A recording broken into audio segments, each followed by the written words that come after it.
നിങ്ങളുടെ mind set എന്ന് പറയുന്ന സാധനം, അതായത് മലയാളത്തിൽ മനോഭാവം എന്ന് പറയും, ഈ മനോഭാവത്തിലുണ്ടാവുന്ന ചേഞ്ച് നിങ്ങളുടെ ജീവിതത്തെ എത്രമാത്രം മുന്നോട്ട് നയിക്കുന്നത് കാണിക്കുന്ന ഒരു സംഭവമാണ് ഞാൻ പറയാൻ പോകുന്നത്.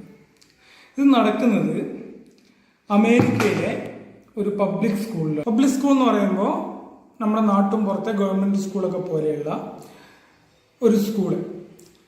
അവിടെ പഠിക്കുന്നത് മിക്കവാറും മെക്സിക്കോയിൽ നിന്നുള്ള കുടിയേറ്റ തൊഴിലാളികളുടെ മക്കള്, അതുപോലെ ബൊളീവിയ പോലുള്ള ലാറ്റിൻ അമേരിക്കൻ രാജ്യങ്ങളിൽ നിന്ന് കുടിയേറിയ തൊഴിലാളികളുടെ മക്കളാണ് അവിടെ പഠിക്കുന്നത്. അപ്പോൾ അവർ സ്കൂളിൻ്റെ സ്ഥിതിയും അതുപോലെ വിദ്യാർത്ഥികളുടെ സ്ഥിതിയും വെച്ചിട്ട് ആരും അങ്ങനെ ഒരു ഔട്ട് പെർഫോം ചെയ്യുന്ന വിദ്യാർത്ഥികളൊന്നുമല്ല.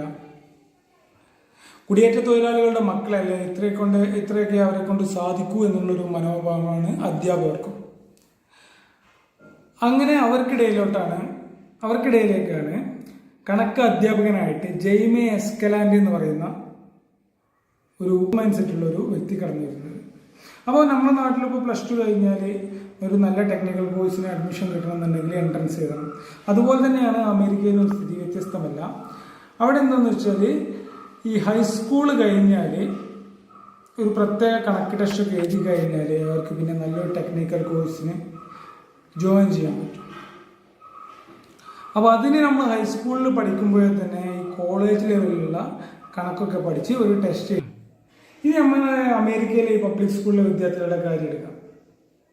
അവർക്ക് ഹൈസ്കൂൾ ലെവൽ മാത്സിൽ തന്നെ അവർ ഒട്ടും നിപുണരല്ല. അങ്ങനെയുള്ള അവരുടെ കാര്യത്തിൽ ഈ കോളേജ് ലെവൽ മാത്സ് എല്ലാം പഠിച്ച് ഇങ്ങനെ ഒരു ടെസ്റ്റ് പാസ്സാകുക എന്ന് പറയുന്നത് നിയർലി ഇമ്പോസിബിൾ ആയിട്ടുള്ളൊരു കാര്യമാണ്. അവരുടെ അധ്യാപകരും ഇതുപോലെ തന്നെ ചിന്തിച്ചു, ഇത് നിയർലി ഇമ്പോസിബിൾ ആണ് ചിന്തിച്ചു. ഒരാൾ ഈ പുതുതായി വന്ന ജെയ്മെ എസ്കലാൻഡി ഒഴികെ. ഓക്കെ അല്ലേ? ഈ മനുഷ്യൻ തികച്ചും സാധാരണമായ ചുറ്റുപാടുകളുള്ള ഈ പബ്ലിക് സ്കൂൾ വിദ്യാർത്ഥികളെ കോളേജ് ലെവൽ മാത്തമാറ്റിക്സ് പഠിപ്പിച്ചു എന്ന് മാത്രമല്ല, അദ്ദേഹം പഠിപ്പിച്ച 80% വിദ്യാർത്ഥികളും ഈ നല്ല ടെക്നിക്കൽ കോഴ്സിന് അഡ്മിഷൻ നേടാനുള്ള ടെസ്റ്റ് പാസ്സാവുകയും ചെയ്തു. ഇവിടെ നമുക്ക് ഈ കഥയിൽ നിന്നുള്ള ടേക്ക് അവേ എന്താണെന്ന് വെച്ചാൽ, ഇവിടെ ഈ വിദ്യാർത്ഥികളോ അവരുടെ ചുറ്റുപാടുകളോ ഒന്നും മാറിയിട്ടില്ല. ഇവിടെ മാറിയ ഒരേ ഒരു കാര്യം എന്ന് പറയുന്നത് അവരുടെ മൈൻഡ് സെറ്റാണ്, അതായത് മനോഭാവം. നേരത്തെ വിദ്യാർത്ഥികളും അവരുടെ അധ്യാപകരും ചിന്തിച്ചിരുന്നത് ഞങ്ങളെ കൊണ്ട് ഇത്രയൊക്കെ സാധിക്കും എന്നാണ്. ഇതിന് നമ്മൾ ഫിക്സ്ഡ് മൈൻഡ് സെറ്റ് എന്നാണ് പറയുന്നത്. പക്ഷേ ഈ എസ്കലാൻഡെ എന്ന് പറയുന്ന വ്യക്തി, അദ്ദേഹത്തിൻ്റെ മൈൻഡ് സെറ്റ് ഗ്രോത്ത് മൈൻഡ് സെറ്റാണ്, അതായത് മുന്നോട്ട് പോകണം എന്നുള്ളൊരു ചിന്താഗതിയായിരുന്നു. ആ ചിന്താഗതി മാത്രമാണ് ഇത്രയും മാറ്റം കൊണ്ടുവന്നത്. അതല്ലേ, എനിക്കിത് പഠിപ്പിക്കാൻ കഴിയുമോ എന്ന് ചിന്തിക്കുന്നതിന് പകരം എസ്കലാൻഡെ ചിന്തിച്ചത് എങ്ങനെ എനിക്കിത് ഇവരെ നല്ലപോലെ പഠിപ്പിക്കാം എന്നുള്ളതാണ്. അതുപോലെ വിദ്യാർത്ഥികളുടെ മനോഭാവം ചേഞ്ച് വന്നു. ഞങ്ങൾക്കിത് പഠിക്കാൻ കഴിയുമോ എന്ന് ശങ്കിച്ചു നിൽക്കുന്നതിൽ നിന്ന് വ്യത്യസ്തമായി ഞങ്ങളെ കൊണ്ട് എങ്ങനെ ഇത് മികച്ചതായി പഠിക്കാൻ പറ്റും എന്നുള്ള, എങ്ങനെ സാധ്യമാക്കാൻ പറ്റും എന്നുള്ളൊരു ചിന്താഗതി, ഗ്രോത്ത് മൈൻഡ് സെറ്റ് കുട്ടികളിൽ പാകുവാൻ ഈ എസ്കലാൻഡേക്ക് കഴിഞ്ഞു. ഈ സംഭവം വിവരിക്കുന്നത് എന്താണെന്ന് വെച്ചാൽ, ഗ്രോത്ത് മൈൻഡ് സെറ്റ് നമ്മുടെ ഉള്ളിൽ ഉണ്ടായി കഴിഞ്ഞാൽ നമുക്ക് ഒരുപാട് മുന്നോട്ട് പോകാൻ കഴിയും.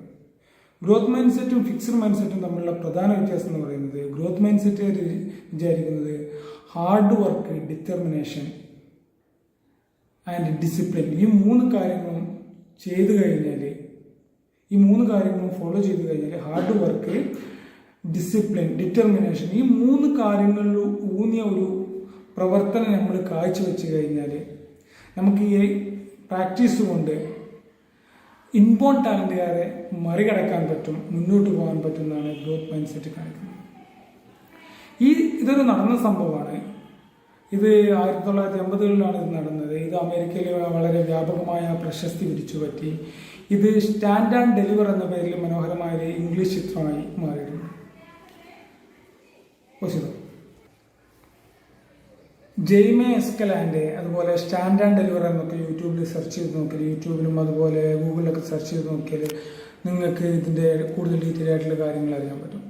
ഞാൻ ഈ സംഭവം വിവരിക്കുന്നത് the mind set new psychology of success, mind set new psychology of success എന്ന പുസ്തകത്തെ അടിസ്ഥാനമാക്കിയിട്ടാണ് എല്ലാവരും വായിച്ചിരിക്കേണ്ട ഒരു പുസ്തകം എന്ന രീതിയിൽ ഞാൻ സജസ്റ്റ് ചെയ്യുന്നത്.